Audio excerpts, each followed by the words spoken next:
5 penyebab kurangnya minat baca di Indonesia. Sering kita mendengar istilah membaca adalah jendela dunia. Dengan membaca, kita bisa seakan-akan berkeliling dunia. Berkeliling dunia dalam tanda kutip, karena memang raga kita tidak sungguh-sungguh pergi berjalan-jalan keliling dunia, melainkan jiwa, pikiran, dan imajinasi kita yang melanglang buana keliling dunia. Buku ada bermacam-macam jenisnya. Ada buku pengetahuan, novel, dongeng, motivasi, traveling, dan sebagainya. Tiap-tiap jenis buku tersebut memiliki isi dan gaya bahasa yang berbeda-beda. Tiap kata demi kata di dalam buku memiliki arti yang dapat mendeskripsikan suatu situasi yang dapat kita proyeksikan dalam imajinasi atau pikiran kita. Maka lewat membaca buku, kita juga bisa merasakan banyak perasaan, baik itu rasa cinta, kesedihan, amarah, motivasi, kegembiraan, dan yang paling penting adalah kita juga bisa menimba ilmu seluas-luasnya. Di zaman globalisasi ini, buku memang dapat kita baca dengan fisiknya atau juga bisa dengan digital.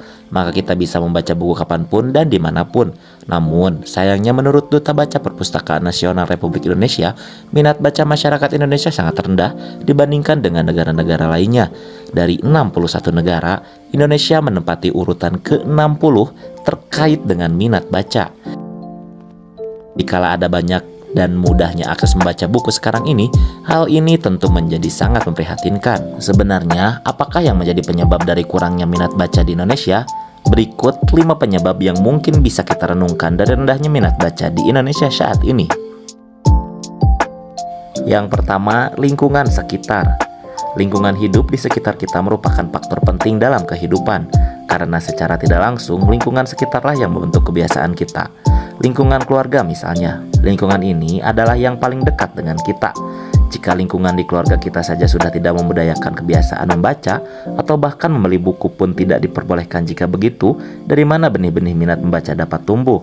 Ditambah lagi, jika lingkungan pertemanan kita juga tidak gemar membaca, setelah keluar rumah, ternyata teman sepergaulan kita adalah teman yang suka pergi hangout ke mall ketimbang membaca. Sudah pasti kita akan cenderung lebih mengikuti teman kita hangout dibandingkan pergi sendiri ke perpustakaan untuk membaca. Yang kedua, generasi serba instan. Dari generasi baby boomers hingga generasi Z, sekarang ini kita dapat melihat perbedaan yang mendasar dari generasi dulu hingga sekarang. Semakin lama, generasi kita ini menginginkan segala sesuatu serba cepat atau instan dan mulai tidak menghargai proses. Padahal membaca sebuah buku, baik dari yang tipis sampai yang tebal, semuanya pasti membutuhkan proses membaca. Tiap halaman per halaman dan bab per bab harus kita lalui dan nikmati. Namun bagian membaca inilah yang sulit untuk dilalui dan dinikmati para generasi Z. Mereka malas melakukan proses membaca untuk mengetahui suatu cerita dalam suatu buku, sehingga akibatnya mereka lebih cenderung hanya melihat sinopsis, review singkat di blog ataupun sosial media.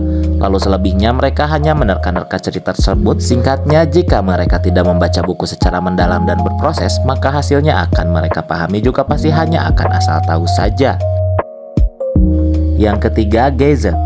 Kembali lagi membicarakan generasi milenial, sekarang ini anak bayi saja sudah mengenal gadget. Perilaku manusia dari anak bayi sampai orang dewasa jika sedang makan telah berubah karena tidak bisa terlepas dari gadget. Contohnya, anak bayi yang tidak bisa makan kalau tayangan kartun kesukaannya tidak diputar di hadapannya. Sebenarnya tidak hanya bayi, anak remaja dan dewasa pun banyak juga yang melakukan kegiatan makan sambil main gadget sekarang ini. Gadget zaman sekarang ini memang multifungsi, bisa untuk menonton televisi, bisa untuk foto-foto, dan yang pastinya bisa untuk bermain games sebagai sarana hiburan. Hanya dengan satu gadget kita bisa melakukan banyak hal sekaligus merupakan banyak hal. Yang keempat, game online dan sosial media. Game online ataupun aplikasi di dalam gadget sekarang ini seperti Instagram, Facebook, atau aplikasi hiburan seperti Dubsmash, Musical.ly, hingga TikTok sekarang ini memang sedang marak di dunia maya. Baik anak kecil sampai orang dewasa bermain games dan menggunakan aplikasi tersebut hampir di setiap waktu luang yang mereka miliki. Dan lebih parahnya, banyak dari mereka yang menjadi kecanduan. Kedua tangan mereka setiap harinya sibuk untuk bermain.